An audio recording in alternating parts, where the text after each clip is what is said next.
கனடாவிலிருந்து இலங்கை சென்ற யாழ்ப்பாணத்தைச் சேர்ந்த வர்த்தகர் ஒருவர் நோய்வாய்ப்பட்ட நிலையில் தற்போது கொழும்பு வைத்தியசாலையில் நினைவற்ற நிலையில் அனுமதிக்கப்பட்டுள்ளார். இந்த நிலையில் அவரது கனேடிய வங்கிக் கணக்கிலிருந்து ஒரு மாதத்தில் பல லட்சம் கனேடிய டாலர்கள் மாயமாகியுள்ளமை தெரியவந்துள்ளது. இதன் பின்னணியில் ஒரு பாரிய சதித்திட்டம் அம்பலமாகியுள்ளது. கனடாவில் வசித்து வந்த 65 வயதான யாழ்ப்பாணத்தை பூர்வீகமாக கொண்ட வர்த்தகர் ஒருவர் தீவு பகுதியில் ஹோட்டல் ஒன்றை ஆரம்பிக்கும் நோக்கில் அண்மையில் இலங்கை சென்றிருந்தார்.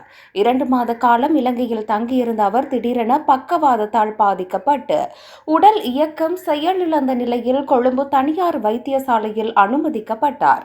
இந்த தகவலை கேட்டு அதிர்ச்சி அடைந்த அவரது மனைவி மற்றும் பிள்ளைகள் உடனடியாக இலங்கைக்கு விரைந்தனர். வைத்தியசாலையில் அவரின் நிலையை கண்டு கவலை அடைந்துள்ளனர்.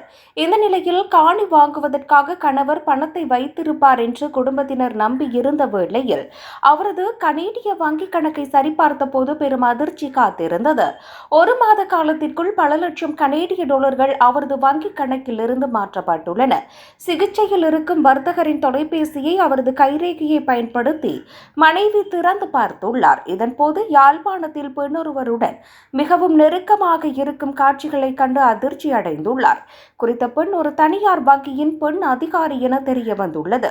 பாதிக்கப்பட்ட மனைவியின் கூற்றுப்படி அந்த பெண் அதிகாரி கனேடிய வர்த்தக அமைப்புகளுடன் நெருங்கிய தொடர்பில் இருப்பவர் என தெரிய வந்துள்ளது. இந்த பெண் அதிகாரியின் தூண்டுதலின் பேரில்தான் இவ்வளவு பெரிய தொகை மோசடி செய்யப்பட்டதா அல்லது மிரட்டி பணம் பறிக்கப்பட்டதா என்ற சந்தேகம் எழுந்துள்ளது. தற்போது இந்த சம்பவம் தொடர்பாக வர்த்தகரின் மனைவி போலீசாரிடம் முறைப்பாடு செய்ய தேவையான அனைத்து ஆதாரங்களையும் திரட்டி வருகிறார்.